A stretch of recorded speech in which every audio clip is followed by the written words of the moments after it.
What's up, Yuma? Welcome back to another edition of the What's Up, Yuma radio show. And I'm Johnny.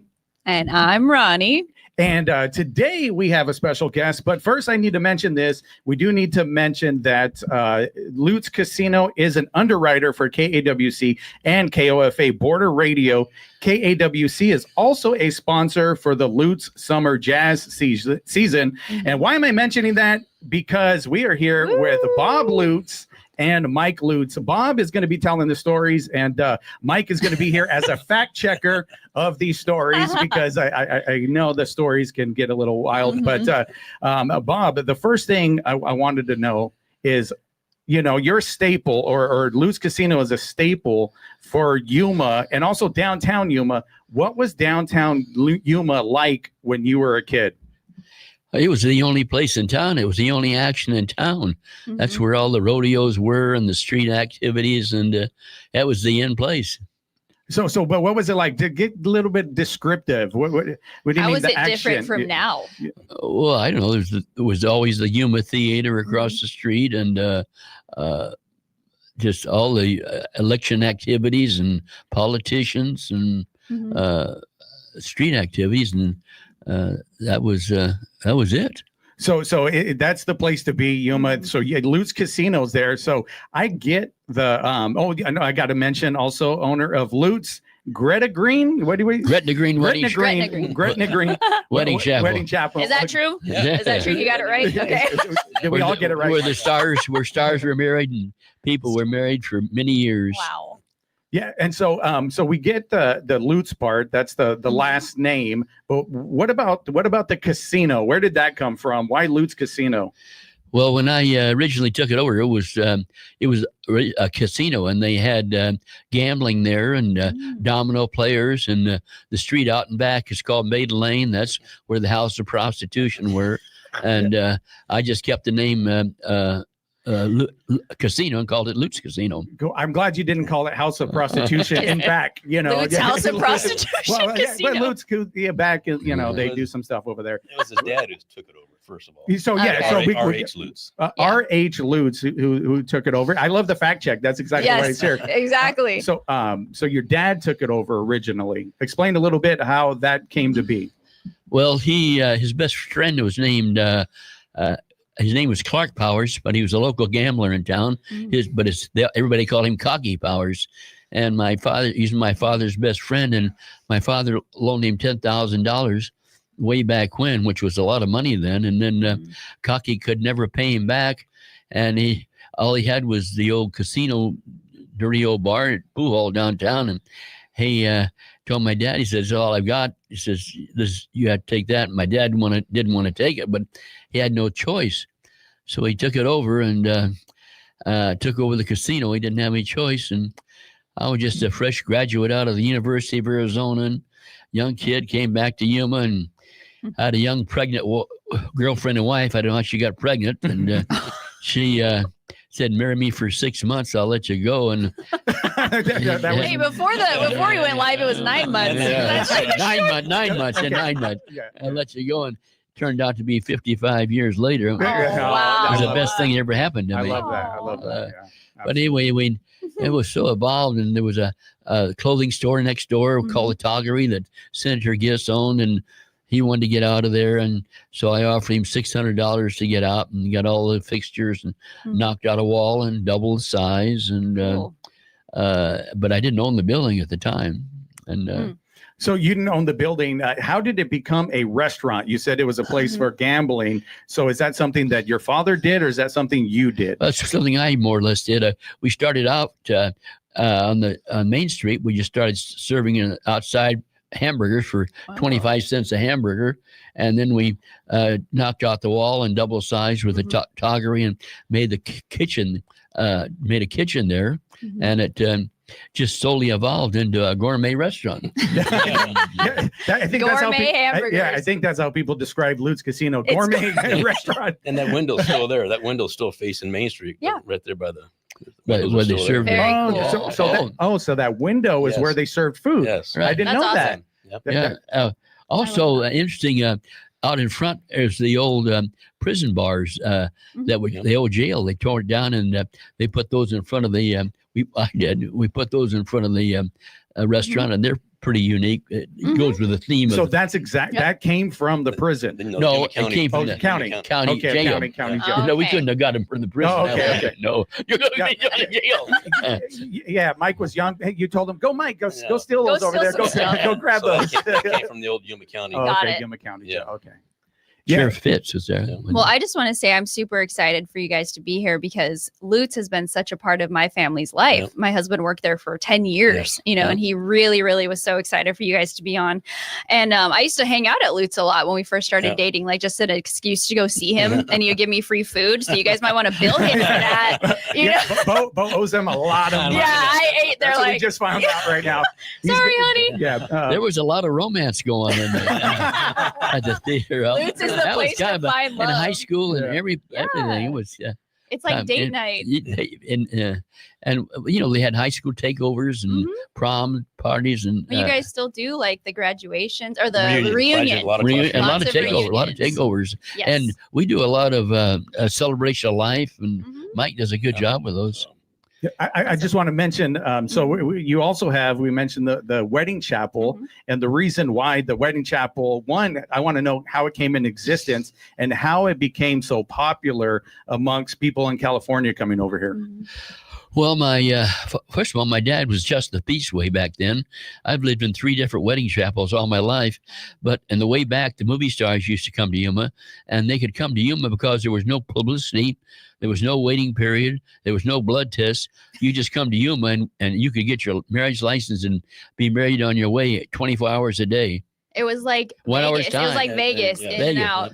In fact, I think we got more to offer than Vegas, but Vegas is getting all our business. But I Mhm. think we have a lot more to offer on prejudice. So back then that time, California had a waiting period, but if somebody was spontaneously, I'm in love right now, I got to go get Right now. married, that was the location to go do it. Night and day. And they did 24 hours a day, 7 days a week. Wow. You get marriage license and everything. So the whole thing, and so Mike, you did mention off air earlier that there was a blood test process that did have to take place, but there was no waiting period. Mhm. And so, who was drawing the blood at that time? My brother and myself. And that was another thing in California. After you had your blood test taken, you could, no, in Arizona, after you had your blood test taken, you had to wait 24 hours. But you could get your we had to get your blood test taken in Yuma, and you could drive 1 mile to Winter Haven, California, and there was no waiting period. So we put a wedding chapel over in Winter Haven, California, Wow. too. Oh, so there was multiple wedding chapels. Oh, yes. That's awesome. Oh, there used to be 10 wedding chapels in Yuma. Oh, yeah. 10, but the most famous, obviously, the one that's still around that has the Yeah, history, right. is one that's So your we part of. want to know about the decorations. Well, that's one of the things I guess makes Lutes Yes. unique is Yep. the decor, right? There's a lot of it. So we need to find out who is your interior decorator. Well, I say, you haven't been to Yuma, you have been to Lutes Casino. I'm a That's little right. prejudiced. But when I took it over, that building is a very old building. It's condemning it. It had big- Just had- careful where you walk, guys, like when you go in. City of Yuma, cover your ears at that point. Yeah. He did not say Yeah, that. you didn't say that. No. It's there was big cracks in the wall, and when I was at the University of Arizona, I collected all these old posters of movie stars, Mhm. and I had them under my bed and all over. And so I decided to cover up those cracks with those old posters. And now the posters are worth more than the building. Wow. So those were legit posters that you had at Right. the time. So those something you had, like you said, maybe under your bed or on your wall. Right. So you saw a crack and you're like, okay, this is a good place Instead for of it. fixing that, I'll just cover it Yeah. up real quick. And then people bring me in Mhm. all of this mirabilia, and people bring me things in. I'm having trouble finding room for it. Yeah. Thing. Got Yeah. to run out of room. I've been going there since I was Yeah. born, and I'd always look up and see the foot in the ceiling or, Pee-wee's bike. I Yeah. always thought that was so cool. Yeah, and then there is a Pee Wee Herman thing there, right? That I don't know we can talk We about can't on talk air. about that. I remember I did I used to do social media Yeah. for Lutes back in the day, and I took a picture of that, Uh-huh. and then I think it was your aunt, Mike. Oh, Yeah, it was your geez. aunt that called me. She's like, "You need to take that down." Right now. Let the women be the voice of reason. Like, this is not funny. Yeah, it's not appropriate. But It's part of my history. Yes. absolutely, and that history is important. That's important. And so people started to bring stuff in, and you would like, I try to find a place for it. That's what went. Yeah, and that's right. And you know what's kind of unique too? That old building had a big hole in the wall, hole in the ceiling, so we had to cover up that hole in the ceiling. Mm-hmm. So my brother and I had this old parastic foot. That's where the foot came from. There was a hole in the Oh, wall. wow. Wow. And we put this foot through the ceiling, and we call it the house plumber. Yeah, that's and so you talk about the ceiling. There was a hotel above Right, Lutes Casino, correct? Central Hotel was the name of it. Central Hotel. And I recently had a tour. Mike gave me a tour of it, so I'm going to release that on the What's Up Yuma Facebook and Instagram page at some point once I get everything edited together. But and then also the Lyric next door, right? It's Old Lyric Theater. 600 seats are still in there. It's a shame we can't do something with that, but I'd like to see something eventually done with that. Hey, maybe someone will take it over, Yeah. renovate it. That would be amazing. That would be. Yeah. I think, 600 seats you can, and Yeah. it's got a projection room and a stage, and I think it's got possibilities. Mhm. When I got the Maybe tour, not in my life. Yeah. there was like the welding equipment inside of there, and that's what they used to get the flash to do the projection. It was really wild Oh, that they used like the welding rods to be able to do it. It It's is. still up there. And yeah, they're still up there. They were still there.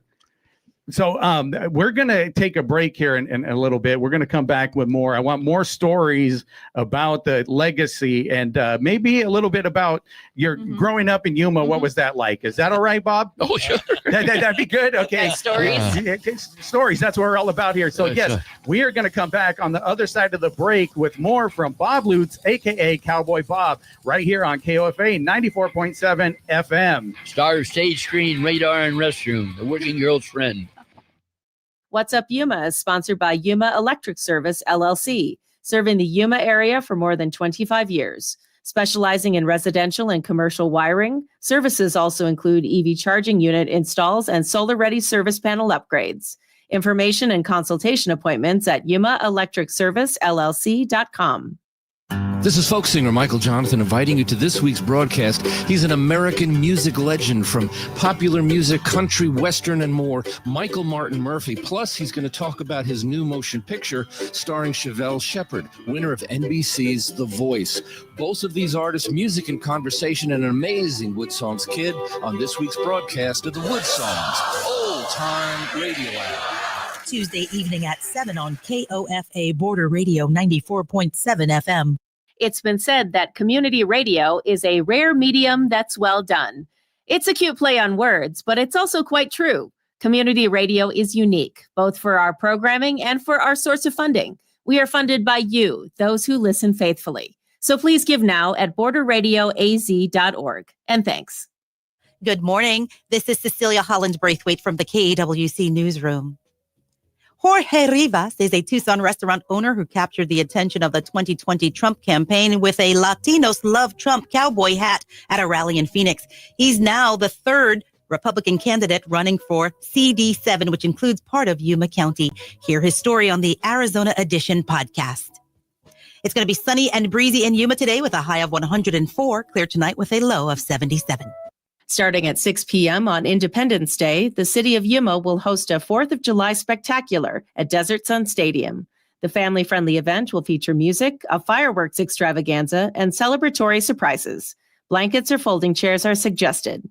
Event details are available at the City of Yuma events calendar online.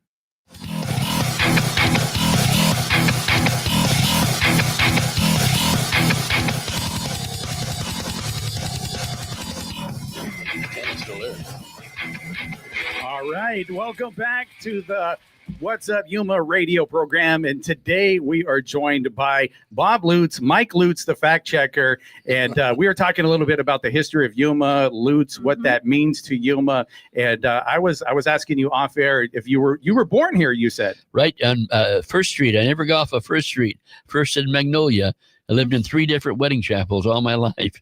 So your father was a justice of the peace, so Right. that's the tie to the wedding chapels. True. So true. that's what he did for a But living. he evolved from the just the piece into the wedding chapel too. Yeah, and he used to marry.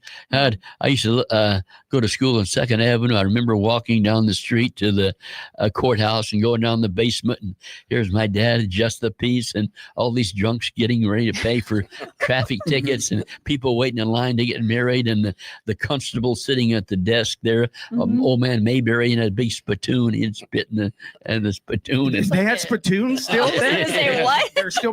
Yeah, I And- picture cowboy movies Yeah. with spittoons, Cowboy. but we still and had. his secretary Oh. was Miss Doughton, and she was beautiful. And, oh, what a zoo that was! And how What is it? I was gonna say you have a whole gambit of what was happening in your house. So go ahead and dive in. What is like a cool memory of that in that? Did you get to meet any of the movie stars that came? Was there Oh. something that really stuck out? I remember I got to sit in the lap of Joe Louis when he came there to get married. Is that the boxer? Is Yeah, that- yeah. You met Joe Louis? Yeah, he got Wow. married in Yuma. Oh, What? wow. I sat on his lap. I- I had a picture of it. In fact, it was Oh. in Look magazine, I think it was. Are you serious? I'm serious. Wow. That's So amazing. hold on. We're going to go to the fact checker, and I'm Oh going yeah. to. Okay. Is this true, Mike? Yes. Wow. Right. Fresh on tone, Mhm. Louis B. Mayer. Oh, there's a ton of movies. Betty Grable. Oh, a lot. Tarzan. Who was Tarzan? Victor Mature. Oh, So I'm a huge boxing fan. So Joe Louis, yeah, that right off the bat, that's really cool. So That was- explain, how'd you sit in his lap? What was that about? Like, was he taking a picture? I was Like- in my pajamas, I remember, and I was in the old wedding chapel, and I don't know he came in there and got married or something, and he got me up, and I remember Look magazine was even there, I think, and they took pictures of me sitting in Joe Lewis's lap. So was that a big deal at the time? So everybody knew who Joe Oh Louis yeah, is? oh And- yeah, yeah. Oh. He was making all those. Who's he fighting then? Gene Turney or something like that, or all the big fighters. He was that was really he was very popular. So how do you think, or what do you think is the success that you've experienced, and to keep that legacy going? Is it because we have Mike right here? Is that why we were able to keep Lutes on top Yeah, of Bo everybody's said mind? Mike's the brains behind the Yeah, Mike, We got operation. yeah. great employees too. Really good Yeah. employees. There you go. Yeah, we have really good staff. Mhm. And my father started out, and I was very fortunate to have a super wife. I was pretty wild in my day, and when I got out of the U of A, and my dad asked me to take it over, and Mhm. we had this hot little Mexican come working for us. She was beautiful and didn't have any papers and couldn't speak a word of English. And I don't know how she got pregnant, but she did, and she asked me I know. Is this Mike, true? Mike always blushes because, of course, we're talking about Mike's mom. Yeah. So- she asked me to get Exactly. married for 6 months, and Wait, there's 9 months. 9 months. 9 months, and Yeah, that was 9 the months. best thing that ever happened to me. God, darn. She took over the business too. She could speak Spanish, and we had a lot of people from Mexico Mhm. that come to get married there. Well, that would be important, right? You Yeah, have the bilingual aspect. Tell Right. us a little bit more about that. Well, a lot of people would come from Mexico to be married in the United States, because in Mexico, when they were married, they couldn't record their license unless they were married in the church. But most people couldn't be married in the church. And if they come to the United States, they could get their marriage license recorded, and then if they wanted to get papers and stuff, they could go to the courthouse and get a certified copy of their marriage license, which they couldn't do in Mexico. Mhm. So having somebody there that was able to speak the language Yes. to be able to capture Oh, that business And is we a could, big deal. and we could do and we still do the services in Spanish too, To this day. to this day. Oh, wow. Wow. So I is mean, this that's something- bilingual, whatever you want. Is this something you plan to keep in your family forever? Oh yeah, Well, Like never, ever, ever Well, let the it go? wedding chapel business is not like it used to be. Okay. They were it's not doing- near as no, they were lucrative doing as it 40, used to 50, be. 60 a Now month. it's all the restaurant, but Hmm. everybody seems to be going to Las Vegas, which I don't, and it's very expensive there. Where we can do it with, like I say, Mhm. affordable with dignity. Mhm. Mhm.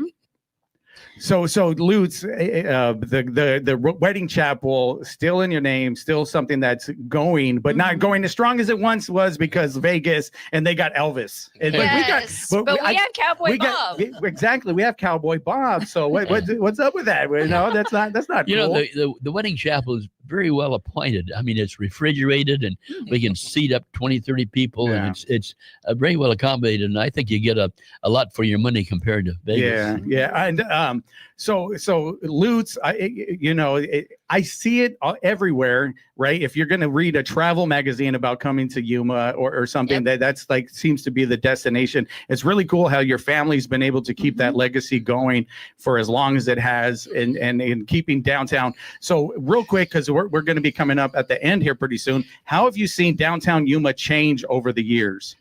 It's just evolved, and it's years ago everything went to the Mesa, and now it's coming back to downtown, I think. And in Yuma, it's evolved. I say, you haven't been to Yuma? Do you been to downtown Yuma? So the you said to the Mesa. Where's that at exactly? Where the Sears and so the Sears, J.C. Penney's, so the mall when that mall came to Southgate, and they made a mistake. They years ago they enclosed everything and they blocked downtown off and was going to try to make it a mall, but that was a mistake. Yeah. And then they evolved back into where it is now. I love that you can walk around and see everything and just hang out. So outside of Lutes, what do you guys most enjoy about life in Yuma? What do we enjoy in Yuma? Yeah, like about what else do you do with your time? Oh, I used to Yuma. I think is a great. I'm really precious to Yuma. I love Yuma. So's Johnny. Yeah, I love it. I got it tattooed on my everywhere. But yeah. I mean the hunting, the fishing, the tennis, the golf, the people. It's not so commercial like. It's not too fast paced either, right? And it's right in the center. Actually, it's right in the center. If you want to go any place, if you want to go to San Diego, you want to go to Phoenix, it's only 2 hours drive, and or Mexico. Centrally located, right? It's a good location. It's a place to stop. Yes. So, do you still do any fishing right now? Not like I used to. No, I used to love to go do my fishing and even drive to San Diego and go tuna fishing. And where was the best spot to fish here in Yuma? Oh, it's always there in down the Colorado River in Martinez Lake. Nice. That was where all the Martinez Lake was. We went blank on the cameras. I think they died. So sorry about that. Kind of the right time. Yeah, I guess the right time. So we're coming up to the end of the program. And let's see, I'm still on camera, so that's good. So real quick, What's Up Yuma is produced in partnership by and with KAWC Colorado River Public Media, rebroadcast from the KAWC studios in the Matador Activity Center at Arizona Western College in Yuma. We want to thank our engineer, Talon, technical advisor, Anthony O'Nalis, video production advisor Juan Garcia, social media advisor Jim Anderson, executive producer Dave Reek. You can find out more. Go ahead. That's you. Yeah, no, we're good. You can find out more about KAWC at kawc.org and on Facebook at KAWC Radio. And stay tuned following our program for the COPA Midday Music Mix. And we won't be here tomorrow. Everybody enjoy Independence Day, 4th of July. Stay safe and you can listen to the podcast version of our program and check out past episodes anytime at kawc.org. What's Up Yuma with Johnny Porter is sponsored by Yuma Electric Service, LLC, serving the Yuma area for more than 25 years. YumaElectricServiceLLC.com.